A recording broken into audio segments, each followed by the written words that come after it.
I summon Nutbuster Dragon. Okay, that isn't actually this card's name, but let's have a little fun today. Grantusk Dragon, a relatively unassuming monster released in Power of the Elements. Ever since it was announced, it's been a fun little inside joke in the Yu-Gi-Oh community. Alright, so why exactly do people call this Nutbuster Dragon rather than its actual name? Well, it all started with this Twitter post that reads a lot like a copy pasta, and if you know anything about Yu-Gi-Oh players, boy do we love our pasta.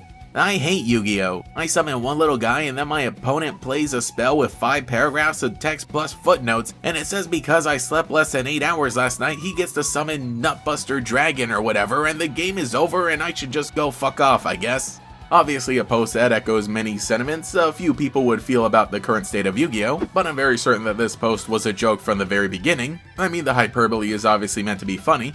Yu-Gi-Oh has had a bunch of big powerful dragon monsters in the past, and even as somebody who actually keeps up with the game and is pretty comfortable with the current pace, I gotta admit, sometimes I feel like this guy here. But while normally this would be a funny little copy pasta to keep in your back pocket, randomly the brand new Yu-Gi-Oh monster Grantusk Dragon was released during the same year. So eventually, through one person making the association and then another, it was affectionately dubbed by the community as Nutbuster Dragon. Now, why this monster of all monsters? Well, I guess it has a similar enough name, and the fact that it also isn't actually a very good card would keep it relatively under the radar of most people, even though a bunch of users made up their own mock-ups in response to the post. Putting an actual official face to the name was even funnier. Now, even though, like I said, Grantusk Dragon isn't actually a very good card, I honestly think it is really cool. With as many dragon monsters as there are in Yu-Gi-Oh, somehow each new one has a very unique design, and Grantusk Dragon here definitely follows suit. It's got a very wide body that uses very earthy tones, which is appropriate because it is a monster with more defense and it has attack as well as it being an earth attribute.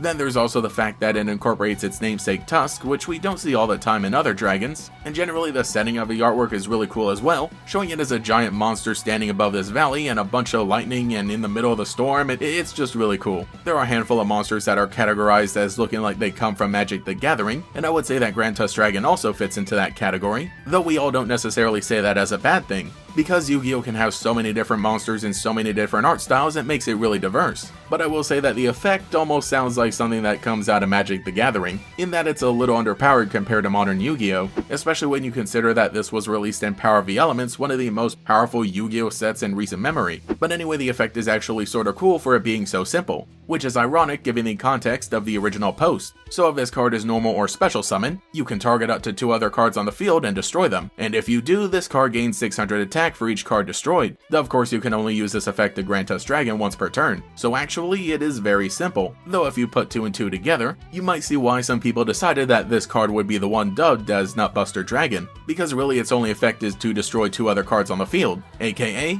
the nuts. No, not my nuts! Oh!